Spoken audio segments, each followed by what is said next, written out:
This is Autoline Daily, the show dedicated to enthusiasts of the global automotive industry. The world is changing at an ever-increasing pace. No matter what the mode of transportation, there is always the need for an efficient propulsion system. And that's exactly what Borg-Warner has been doing since the earliest days of the automotive industry. The number of pedestrians killed in car crashes is on the rise in the U.S.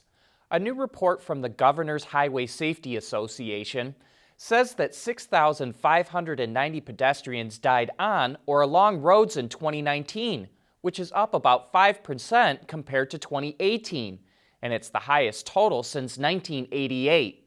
Pedestrian deaths now represent a higher percentage of all car crash deaths, from 12% in 2009 to 17% last year. Part of the reason they're on the rise is the consumer shift from sedans to trucks and SUVs. According to NHTSA, pedestrians are 2 to 3 times more likely to die from being struck by a pickup or SUV than by a passenger car. Other factors include alcohol, distraction from smartphones, and more pedestrians dying at night. This problem is why automakers must now equip vehicles with pedestrian protection systems in order to earn a Top Safety Pick Plus from the IIHS. There's a fascinating court case involving Tesla that is going to end up setting a legal precedent. It involves a Tesla owner who had Autopilot engaged when he says it suddenly veered left, crossed the oncoming lane, and crashed into a ditch. The driver blames Tesla, while Tesla blames the driver. But here's where it gets interesting. The LA Times reports that Tesla has all the data that can prove what happened, but it refuses to release the data. It told the driver and his lawyer to get data from the black box, or event data recorder. All car owners have legal rights to black box data, but on Teslas, it does not record data from Autopilot. Only federal safety regulators have access to operation information from a corporation, but several people have been getting killed in Teslas with Autopilot engaged, and it's likely the courts are going to step in at some point to make safety-related data more accessible.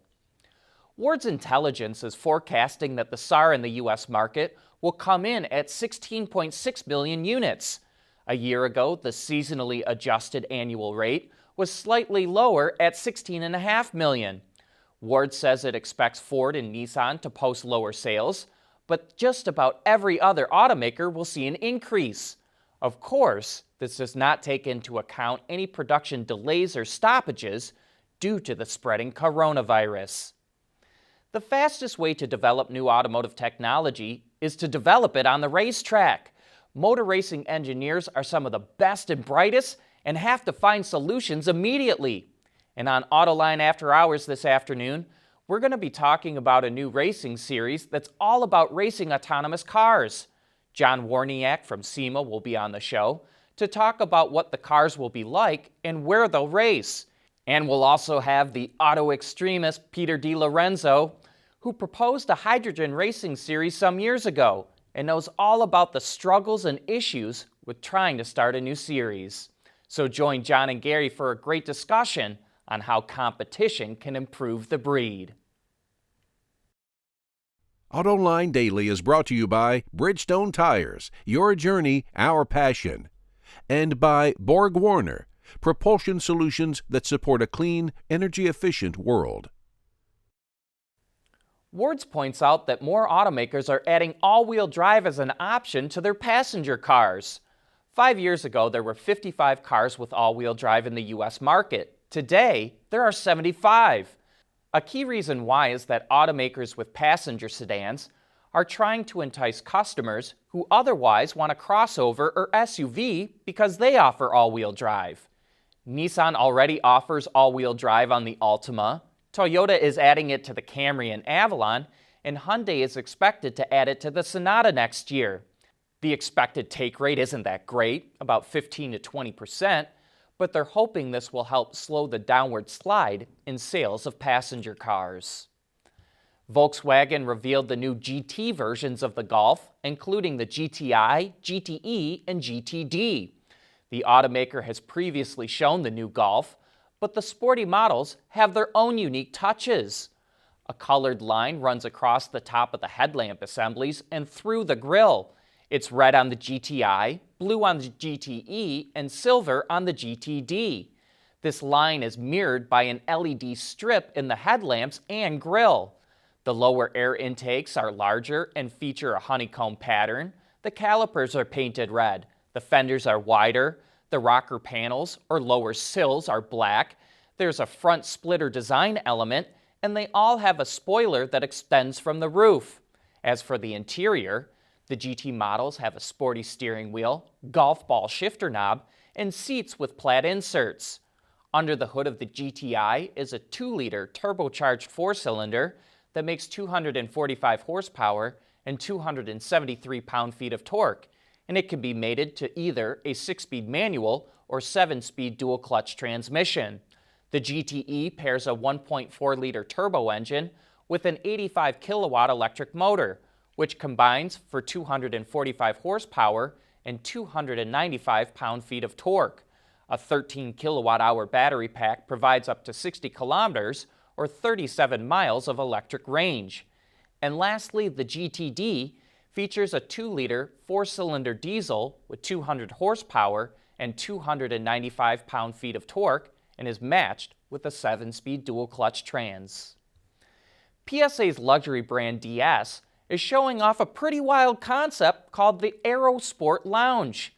It features a powertrain setup based on the one it uses in the all-electric Formula E racing series, which results in some pretty impressive figures. A 500-kilowatt electric motor produces 680 horsepower and would rocket this concept from 0 to 100 kilometers an hour in just 2.8 seconds. And a floor-mounted 110 kilowatt-hour battery pack would return more than 650 kilometers or over 400 miles of range. While that does sound impressive, as its name suggests, this concept is more about improving aerodynamic efficiency while still providing a striking design. For example, there's functional winglets on the hood and large side air vent curtains highlighted by a thin LED strip. Ford is expanding its electric scooter startup Spin outside of the U.S. The company will launch the dockless e-scooters first in Cologne, Germany this spring, and roll it out to other cities in Germany after that. It's also eyeing France and the UK to introduce the service as well. Spin currently operates in 60 cities and 25 universities across the U.S. And if you'd like to learn more about e-scooters and micromobility, check out our Autoline this week that dives into that topic. Just look for the link in the transcript or look for it in the description box below.